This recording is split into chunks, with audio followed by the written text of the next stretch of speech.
Hey, what's going on, guys? Welcome to drboystv.com, the home for intelligent Black people. My name is Dr. Boyce Watkins. Today, I want to talk about Sha'Carri Richardson, and not from a hating ass perspective. I know people think that you're a hater if you provide constructive critique, but that's not true. I'm providing intelligent analysis. Intelligent people will understand this.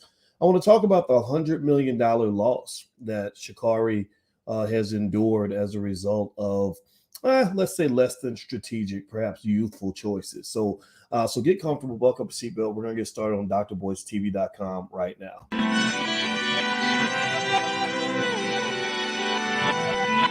Here we are, clan the isms, cataclysm, great. Our people out here struggling, trying to make it in this state. Everybody out here doing it, but we the ones too late. Now family, we the ones who gotta delegate. Get that money in the power, never be fake. Stick to co-sign for 3. What did he say? Create jobs, support our own. Educate the same and buy back your home. Got 3 degrees, triple 10. 3 PhDs, now we on the CNN. DBTV, let's talk about negligence. Ignorance is bliss, but we can turn it to intelligence. Believe none of what you hear, half of what you see. Let's break it down here on Dr. Boyce TV. Here we are. Hey, what's going on, guys? Welcome to drboystv.com, the home for intelligent Black people. My name is Dr. Boyce Watkins, and I am here to say hello to everybody. I see Sadie Burrell and Aaron Moore, and my name is Corey Nathaniel Lockridge. Felicia, how's everybody doing? Good to see you. Put a hashtag B1 in the chat. All the B1 people that put Black first, put your B1 in the chat. If you love the Black woman, put a B1 in the chat. If you love Black men, put a B1 in the chat. If you care about Black children, put a B1 in the chat. If you care about the Black community, put a B1 in the chat. If you break generational curses and don't continue them, put a B1 in the chat. And if you believe in the power and the importance of the Black family, put a B1 in the chat. That's who we are. That's what we represent. We don't apologize for nothing. So I want to say hi to everybody. Latasha and Lashandra and Angelia and Dell and Yolanda and Miss Savancha and Felicia. How's everybody doing tonight? I hope you guys are doing well. So I'm in New York right now, and I'm using hotel Wi-Fi. So I hope it doesn't cause me any problems. If you could give me a yes in the chat, just let me know you can. Let me know you can hear me okay. That would actually help me a lot because I want to make sure I'm coming through all right. All right, and what's going on Instagram? My Instagram is The Real Boyce Watkins. Hit the link in the bio if you want to find out more about what we have going on in the Black Business School, or you can also go to boycewatkins.com. All right, so give me a yes or no. How many of you saw what happened with Sha'Carri Richardson today? Sha'Carri Richardson had a big race today. And it really piqued my attention because Shikari is a great sprinter. She's a tremendous talent. And Shikari had a rough day. She had a really rough day. She did not even qualify for the finals. Actually, she didn't get out of the first round. I don't even think she qualified for the semifinals of the USATF Nationals. And that made me sad, and it really surprised me. And let me tell you why Sha'Carri Richardson is so interesting to me for a few different reasons. One, as a father who has daughters, I'm always sort of observing, what our young people do. I give my daughters advice constantly about life and choices and situations and everything, and how to respond to your emotions. And so I saw Shikari make some choices last year that kind of really made me sad. Right, it made me kind of say, "Gosh, I wish I could sit down and just kind of explain where what's going on here and kind of give her some perspective that might help her protect what she's got." So as a dad, I ain't gonna lie, my Uncle Boyce, the daddy in me, came out, and I said, oh my goodness, she's gonna have a lot of regrets when she's 30, 40, and 50 years old. I really do believe that.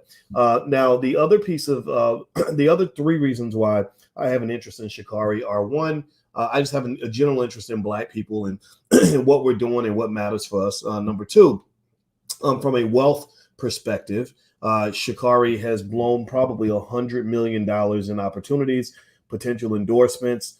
She could have been Allison Felix, in my view. I think that she could have had a career like that. I don't think she's going to have that now. And the third part is, y'all may not know this, but I am a huge track and field fan. And I used to be captain of my track team. And also, I was a track coach back in the hood in my hometown of Louisville, Kentucky. So I coached. I was one of the coaches with this team called the West Side Track Club, and that's where we used to go. And I would travel with the kids and go down there and work with the different children and their meet their parents. And it was an adventure. I'm gonna tell you, if you ever want to have an adventure, go coach some kids in the hood. But I love them. I feel like. I'm not one of those guys, I know that you have guys that just think that if a child isn't yours, you shouldn't even care, or or that you shouldn't date no single mama. Why would you take care of kids that ain't yours? I've never been like that. I've always felt like all Black children belong to all of us. Because I think that as a Black man, we are stewards of the community. And I believe that when your community's falling apart, Black man, you have to look at yourself in the mirror, Black man, and realize that you are the weakest link, Black man, if you're not defending what is yours, Black man. So I believe that all the children in the hood, all the children in our community are our children. And that's why I love being their track coach. And I was the guy that would take them to McDonald's. I would buy their uniform when they didn't have enough money. It was a really wonderful experience. It was right after I finished my PhD. So these are the reasons why I'm interested in Sha'Carri Richardson. Now I'm going to dig into a couple of things that hopefully can allow us to have some teachable moments and lessons from what's going on with Shikari. I'm not here to bash away at her, but I am going to be honest. I have to be honest. I can't sit here and pussyfoot around and pretend like things aren't what they are. I just have to be honest. And sometimes it sounds mean. Sometimes people think you hating, but it's not hating. It's really, but then again, sometimes you need a hater in your life. Sometimes you need a hater who loves you. My father was a hater sometimes. Sometimes my father would say, boy, whatever you're doing right now is stupid. He was a hater. So I appreciate him hating on it to let me know that I needed to fix what I was doing. My mama could be the biggest hater. I remember my mama yanking me out of a bad situation when I was 13, yanking me by my ear and embarrassing the hell out of me. And I'm glad she did it. So I'm glad my mama was a hater. See, if you ain't got no haters in your life, then that means you're probably not that strong and you're probably not getting good advice. But you got to know the difference between the good haters and the bad ones. The bad haters want to destroy you. They make you stronger. The good haters are the ones who bring your dumb ass back to earth. The good haters in your life, your mama who loved you, or your father, if you were lucky enough to have one, or your friend who cared about you enough to tell you the truth. Those are the people that keep you straight, looking straight. Those are the ones who keep you focused. Look, check this out. I like sharing information, and I share facts on my Instagram page. My Instagram is The Real Boyce Watkins, and one of the facts I shared was a research study by psychologists that basically said that when you get power, money, or fame, it affects your brain like a drug. They say fame is a hell of a drug. You ever heard people say that? Fame is a hell of a drug. Well, it is. It operates on your brain just like a drug. It changes your personality. It changes your perspective. It makes you less empathetic to other people. You don't listen no more. All these things happen, and this is proven scientifically. Same thing happens when it comes to love and sex. That's why people get stupid when they fall in love or they start screwing somebody. It happens when you get money. That's why when people get money, you can't tell them nothing, right? You can't tell them nothing until they got a RICO charge. Then suddenly they looking back and saying, well, I should have listened to it. Well, you wasn't listening because you got the money, and the money affects your brain. The same region of your brain is cocaine. So literally you were high. So it was hard for you to really have perspective in that situation. So when I saw Sha'Carri Richardson, and I watched Shikari. See, I watched Shikari before everybody else knew who she was. I saw Shikari back when she was at LSU, and she won the NCAA championship in the 100 meters as a freshman. And she didn't just win, she dominated. She ran a really fast time. I think it was like 10.7, which is extremely fast in track and field terms. And I said, "Ooh, this lady's going to be good. She's got talent, right up there with the Marion Joneses." A Flojo is in a different category. And to be quite honest with you, I think that there was, I know, and I'm a realist, so don't get mad at me for saying this, but there's a lot of conversation about performance enhancing drugs for certain athletes and all that stuff. And I kind of think doping kind of happens everywhere in sports. But anyway, but she was good. She was really good. So she goes out there and she does exactly what I expected. Shikari stepped out and she went out there and she was killing it. She's running 10.7. She's dominating the U.S. Nationals. She's got her own style and everybody loves it. And I'm really happy for her at that point. And I'm really wondering, like, okay, what's the Olympics going to look like when she gets there? Like, how is she going to perform when she runs against the very serious athletes like Shelly Ann Fraser-Price from Jamaica, who Shelly doesn't play. Shelly's very serious. Shelly's a professional. Shelly's very, very focused. How's that going to work out? So then that little thing happened. Do y'all remember? Give me a yes or no if you remember when the weed thing happened. Now somebody says, "Come on already." Now look, if you keep talking like that, I'm gonna have to block you up out of here. Here is a privilege, it's not a right. So don't think that the smart aleck comments I'm gonna let you sit in the chat saying stupid stuff. I'm gonna get you up out of here. All right. So anyway, so Shelly, so she goes out, and then that thing happens with the weed. Y'all remember that, right? When she got caught with the weed in her system, and I don't know what was going on with that. I have no idea. Like if there was something more sinister happening, or if there was something going on with just her just being just, I don't know. I'm gonna say stupid. I'm not gonna lie. I think I don't get it. I don't understand. I didn't, but then again, everybody smokes weed and everybody thinks it's cool and everybody thinks it's okay. And I do agree that there are healing properties that come with cannabis, particularly the CBD. I use CBD oil. I rub it on my body and all that stuff. But that THC that gets you high, I don't care what nobody says. All the young people out here, if you smoking weed all the time, you're going to be a dumb motherfucker. Excuse my French. I have to be honest with you.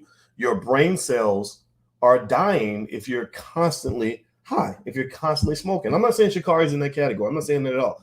I'm just saying that they're presenting weed to you like everybody's supposed to do it, and you're supposed to do it all the time.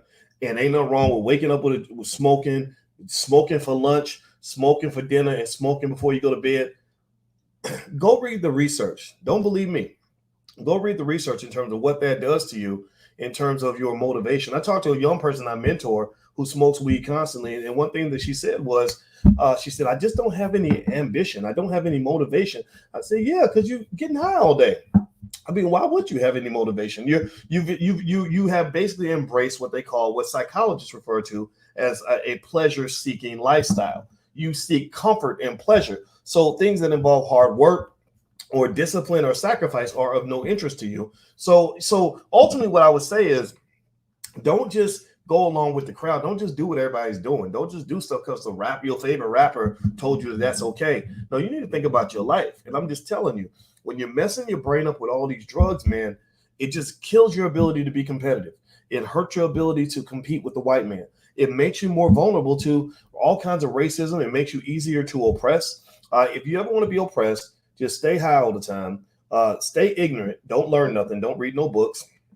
And just copy what these dumbasses do on TV. That will lead you to being oppressed. And then you can say, well, they did it to me because I'm black. No, they didn't do it to you because you were black. They did it because you were stupid.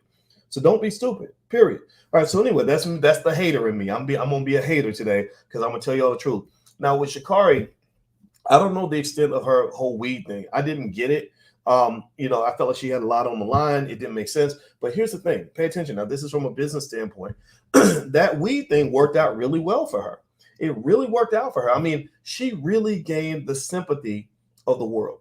There were lots of people who said it's wrong. You shouldn't ban her just for marijuana. And I didn't disagree. I mean, I don't really care.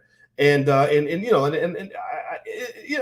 not like weed's gonna make you run faster. So okay, so she had a lot of support. A lot of people were following track and field that were not following track and field before. Track is not a mainstream sport. So Sha'Carri became, in that moment, in my view, a $100 million asset for herself and also for the sport of track and field. She became the ultimate financial asset. She became to track and field what Tiger Woods was for golf. She became for track and field.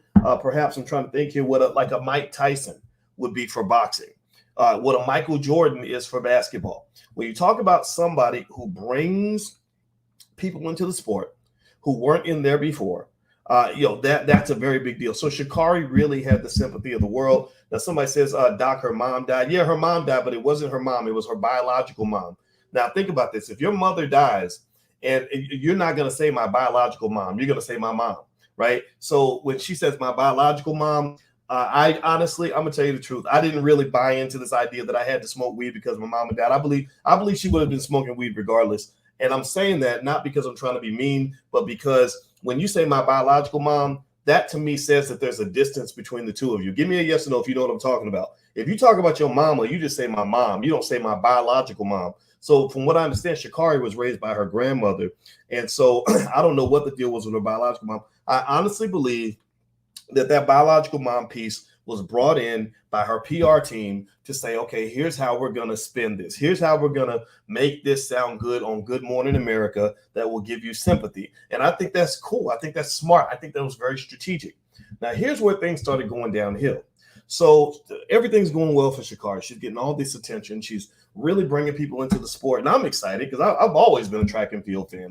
Even before all this, I was like, wow, this is great. Everybody's watching track and talking about it now. So she goes and she runs up against the Jamaicans. Now, let me just tell you this: as a track coach, track fan, all this stuff, I'm a track aficionado. So let me just tell you, the Jamaicans are some badass motherfuckers. Like, the Jamaican women don't play. The men are amazing too. The Jamaicans are probably better than the Americans in most years. Not every year, but you go back with the men when they had Usain Bolt and Johan Blake. These guys were on another planet. The women, Shelly Ann Fraser Price, and the other sister, I can't remember her name, the one that's actually faster than Shelly Ann, I should remember her name, but these women are extraordinarily good. So Shikari wasn't running against any average people.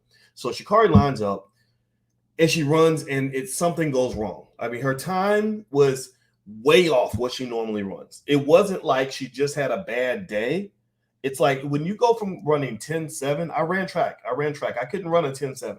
But when you are a 10.7 sprinter and you go back to 11.23, that really says that something is wrong. Like, I'm sitting there thinking, okay, is she injured? Elaine Thompson, hurrah! Thank you very much. Are you injured? And she didn't say anything about an injury. I didn't know what was going on. Honestly, just because I have to be honest with you guys, I really wondered if there was something going on with the doping regimen. I'm a believer that most of these athletes take some sort of performance-enhancing drug. I know that doesn't fit the fairy tale that people believe, but the speeds that they're running, the times that they're running now are to some extent almost inhumanly fast. So I believe that most of them have some sort of regimen that they're on, and I'm wondering if the marijuana controversy and the scrutiny that came with it caused her to get off of her schedule, and she wasn't able to take her stuff, and she was running as Clark Kent when everybody else was running as Superman.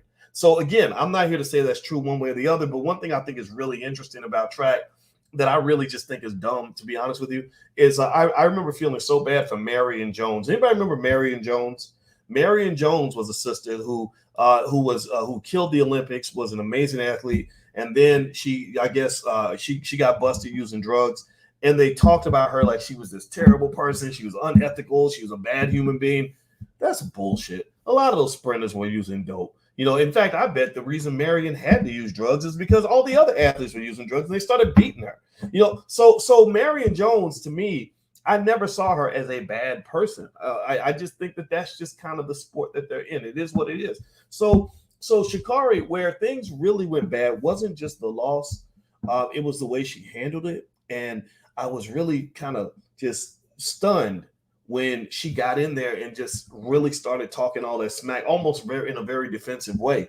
And I really honestly think that this is where good mentorship comes into play. I know that the hip hop culture is built on talking shit. That's it. I'm gonna talk my stuff no matter what. And I think that's fine. But honestly, I think that, if your mouth is writing checks that your ass can't cash, you might have to just be quiet. And I think that the way she handled that after that interview, for her to go in and just kind of, go off the deep end in that interview with NBC, I think that she actually cussed us. She said, "I know people are talking shit," or something like that. I just literally saw all that money going out the window. Like I'm literally in my mind I would compare that incident to when Will Smith got up and slapped Chris Rock. When Will Smith slapped Chris Rock, every single business deal that Will was involved in suddenly was going to get renegotiated because his stock, just like a stock price, his stock dropped by 40% right when he slapped Chris Rock. I know some of y'all think it's okay. I know some of y'all think it makes sense because, you disrespecting my wife, keep my wife's name out your mouth. I get it. I don't get it entirely because, more people talked about Jada after Will's action than before. So everybody was talking about Jada after that. So I don't think that he achieved his goal of keeping his wife's name out of anybody's mouth. But I do think that, when you're talking about brand value, when you're talking about what these corporations want to do business with and who they want to do business with, they're not going to do business with somebody who just acts a complete ass on national TV. That just doesn't work well. You can't sell Cheerios and sneakers with an endorser who is seen as some sort of arrogant prick or whatever. And so with Sha'Carri, I think that what I really would have done, and I don't think a lot of people were ready to do this. I think a lot of people either criticized her or they took her side. They defended her at all costs. Defended everything. Like, well, we all make mistakes and it ain't no big deal and we can all talk our shit. Yeah, but I really think that just being intelligent and strategic is part of the conversation too. Because remember, you're not talking about just like a reputational issue. Like if I say something crazy right now on this podcast, like if I just do something where I just completely show my ass, I probably have before. Some of y'all have probably seen it. It's not that big of a deal. I don't have $100 million on the line. I've already made most of my money. I don't really care if I lose a little bit more money because it's just a podcast. Who cares? But when you're talking about the stage that Shikari was on, and also the stage of her career that she's at, and the attention and the public sympathy that she had, and the public support that she had, I really would like to know what went wrong. Like, did she talk to somebody before the fact who prepared her, or was she not listening to that person? Was there nobody to guide her? Because she lost a lot of money when she did that. All those deals she had, I'm sure, just went right off the table. So then Shikari kind of goes underground. She disappears. I follow her on Twitter because, again, I'm a track fan, and I'm rooting for her. I want to see her win, and I'm watching. I'm kind of paying attention. I follow all the fast sprinters that I admire. Because I just love track and field, and I'm sitting there watching, and then she finally comes back. And she's running. I'm looking at the times. I'm like, okay, she's getting a little bit better. Okay, so she's starting to run the sub 11. That's good. She can do something with that. And I'm looking forward to the U.S. Nationals. And I'm sitting there thinking, okay, the U.S. Nationals are coming. Shikari's going to be ready. I predicted, in fact, I follow little track and field blogs. I predicted that Shikari was going to win the 100-meter dash. I said, I think that she can actually beat everybody in the 100, not the 200, but the 100. And she goes out there and just gets pummeled, like gets blown away. And I don't know what is going on. I don't know what happened. It didn't make any sense. And what I'm really thinking about in general, just sort of the overarching theme of all this, and so the takeaway of this, right? Because I know I'm kind of just sort of giving a stream of consciousness in terms of what I observed, is that when you're talking about opportunity, sometimes opportunity doesn't knock twice. And the thing is that people that build wealth, the people that really get ahead financially, are the ones who know, who have people around them who encourage them to focus when it's time to go get that money. Let me give you an example. Would be LeBron James. LeBron James, if anybody has an excuse to be out here acting an ass, I'm talking about back 15 years ago, it would have been LeBron. Why? Well, LeBron didn't have a daddy in his house.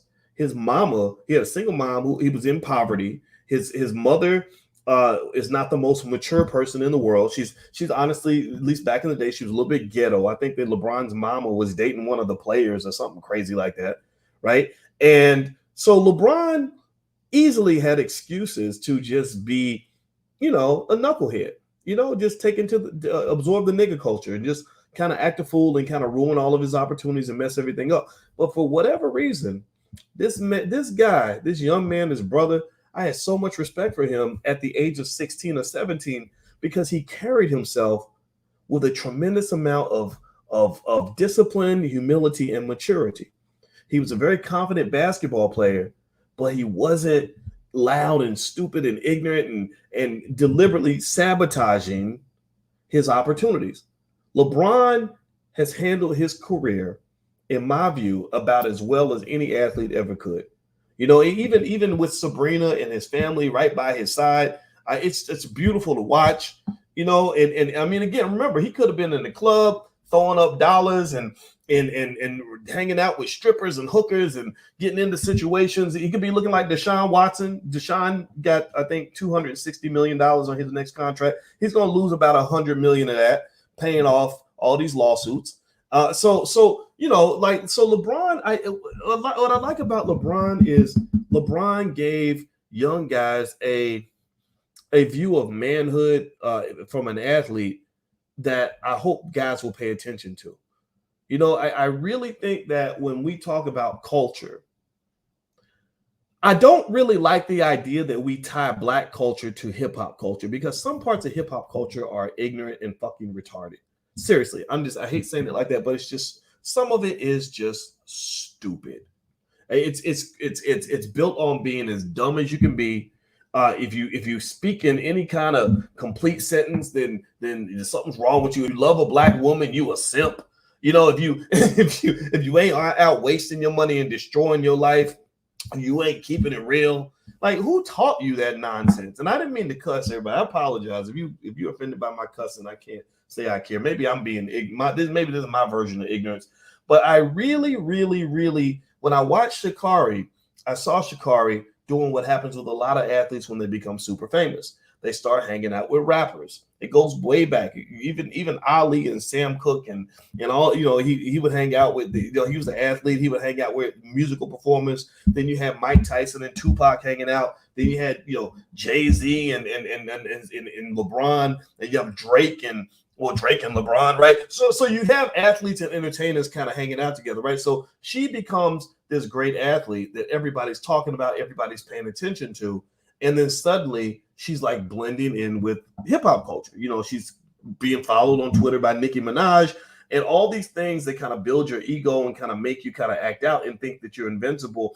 And I think that sometimes, especially in a person who's young, who doesn't have good mentorship, it can just cause you to kind of lose your mind and do things that are going to ruin you. They're going to cost you everything. And and what makes me sad about Shikari, and now mind you, I think Shikari can come back from this. I really do. I really do. She's super fast. I mean, just take it from a track guy. Like I think that if she's on top of her game, she could beat almost anybody in the 100-meter dash on earth, including most of the Jamaicans.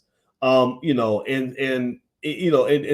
she's got many opportunities in front of her, but I really wish that she would incorporate some degree of, I think it's okay to be a little bit humble. I know people talk about the word humble like that's bad, but I think humility means that I don't have to be loud and obnoxious to show you that I have confidence. I can show you my confidence by dominating and winning every competition that I'm in. I can show you my confidence by respecting my teammates after I destroy them. I can show you my confidence by always showing up prepared, answering every question effectively, living my life, and just being a great man, right? Why do I have to really be loud and whatever else in order for you to believe that I have confidence? In fact, I believe that people who have to express their confidence through loudness or certain behavior are people who really aren't that confident. I think that arrogance, remember, in hip hop culture, they promote arrogance. They really, but listen to, I want you to listen one day to some of the rappers and how much time they spend bragging about how great they are, right? Bragging about how amazing they are. And I believe that the more you have to brag about how great you are, the less great you are. Because if you're really great, just be great. Just go out and be great. Just be it. Don't tell everybody that that's what you are. Because if you have to tell them, that means that they don't notice it because it's just not true. You think that being the loudest is the same as being the most effective. And I think this goes back even to my generation. I even look at Diddy and guys like that. And this is like, why are you so damn loud? Why is everything a big announcement and you're bragging about this and bragging about that, but you ain't doing nothing? A lot of these people, a lot of people in hip hop culture, I'm not talking about everybody, but a lot of them really think that if you run your mouth and yap about something that you did or something you're about to do, that's the same as actually doing it. And where I come from, a real man, in my view, not to say I can be the only definer of what it means to be a man, but a real man, in my view, is a guy who walks softly and carries a big stick. If I want to show you I'm a man, I'm just going to be a man. If I want to show you that I'm great, I'm just going to be great. And then you'll do more talking about how great I am than I will, because I ain't got to tell you nothing, because all of my talking is being done through my actions. So with Sha'Carri, here's the deal. Here's the bottom line on Sha'Carri Richardson. And I really think she's lost a lot of money here, a lot of opportunities. Even if she gets it back together as a sprinter, a lot of companies are going to be skeptical of working with her because they don't know if she's going to revert back to whatever was going on before. But my thing is this: she's got the talent to be great. She is as great as they are. Believe me, she is very talented. I wish Shikari would just go out there and just kick everybody's ass. And then if you want to wear a FloJo outfit, fishnet stockings and all that, cool, do that too. But everything else, all the other distractions, that's for the birds. All that's going to do is make you broke, and it's going to cause you to ruin your opportunities. It's going to cause you to miss out, And then you're going to be sitting there as a fat 40-year-old one day, looking back on how great you were way back in 2022, and nobody's going to care that you were just another Negro who blew 1,000 opportunities. And it happens all the time. I knew so many athletes when I grew up in Louisville. I knew so many athletes who could have went on and become as good as Michael Jordan, boxers who could have went on and become as great as Muhammad Ali. I saw entertainers that could have been the best rapper in the world, but because of the distractions, or I call it the niggatry in the room, right? All those immature distractions, they weren't able to accomplish anything. Sit back and do the work. That's it. Just do the work. And then after you have a long career and you've done a whole lot of stuff, then maybe you can sit back and flex a little bit. But for the most part, I just really think that those of you that really want to be successful, that's my advice to you. Sit back and do the work. And this is what I try to do in my own life. I don't really care if people, if I have controversy or people say this or say that. It's like, no, Boyce, you can say whatever you want about Boyce, but you can't say he's not doing the work. Every day, I just do the work. I don't have to tell you how smart I am. I just am smart every day. I don't have to tell you how hardworking I am. I just do it. I do the work. So do the damn work, and I say this, and I'm gonna be done after this. But I say all this because I think that in our culture, when we're blending it with some of the stuff that goes on, in the hip hop space, where everybody's got to be loud and all this other stuff, and just fake manhood, men talking about being a man, and you got 18 babies, mamas, and shit, like the rapper Future. That's not a man. That's a destroyer of families. That's an enemy to the Black community. That's not a guy who goes out and creates 6, 7, 8 babies, mamas, is not pro-Black. He's as anti-Black as a Klansman, because all he's doing is going around and creating broken families, breaking the hearts of children, ruining the lives of Black women.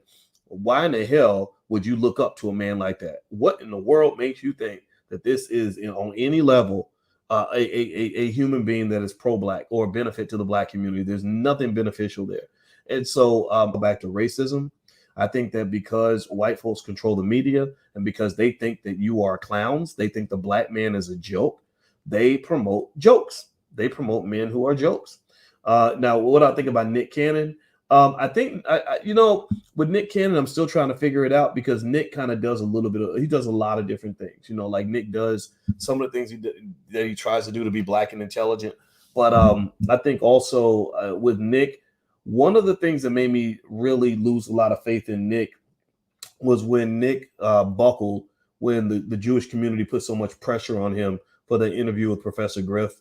I think that where your toughness is tested is when you are put in a situation where you have a lot to lose by standing on what you said and what you believe.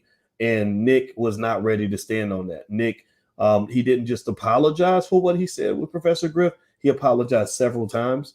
And I think that was incredibly embarrassing, humiliating, and degrading.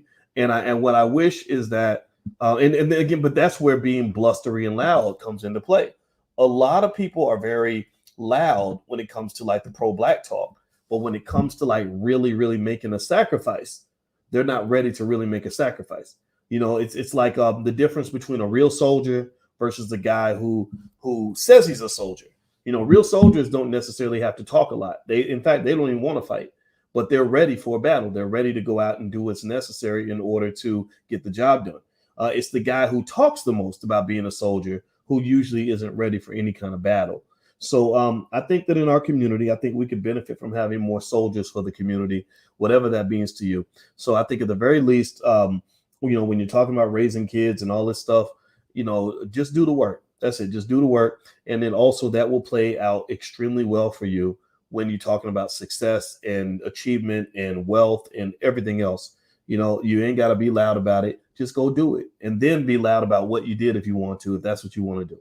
All right, guys. Well, that's it, guys. That was my 2 cents for today. I'm going to get on out of here. My family's coming up pretty soon, so we're going to take my daughter to a Broadway play because I want her to see what talented actors actually look like. And so I love you very much. Please hit the thumbs up button, thumbs up, share, subscribe.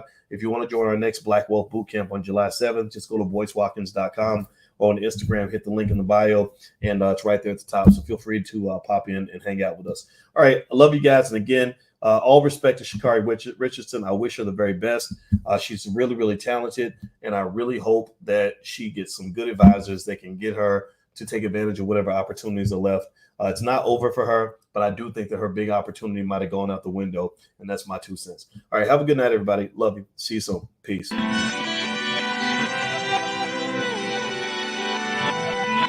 Here we are, clan the isms, cataclysm, great. Our people out here struggling, trying to make it in this state. Everybody out here doing it, but we the ones who late. Now family, we the ones who gotta delegate. Get that money in the power, never be fake. Stick to cosign for 3. What did he say? Create jobs, support our own.